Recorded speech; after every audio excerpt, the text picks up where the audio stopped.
Hey guys, RJ here from GADGET XTREME.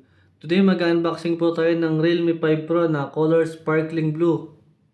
At titingnan natin siya guys at i-compare natin sa may Realme 5. Buksan na po natin siya. Isang quick video lang guys.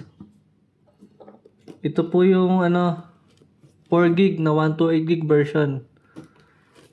Nagkakahalaga po siya ng 12,000 sa mall.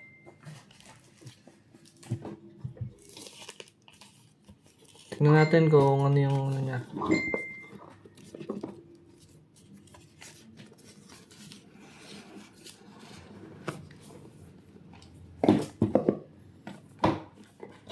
Ito.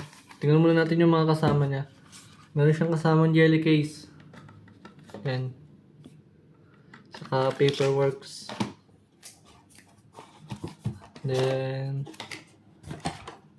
pero guys, ang isa sa features ng Realme 5, itong bulk charger.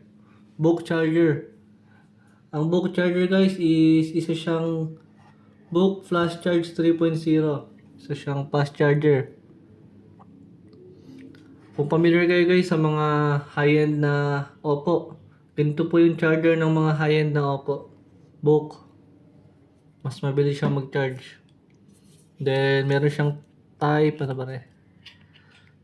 Type-C na cable. Ayan. Type-C siya.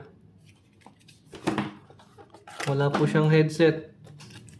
At yun lang. Yun lang yung laman po niya. Tingnan na po natin yung cellphone. Buksan natin.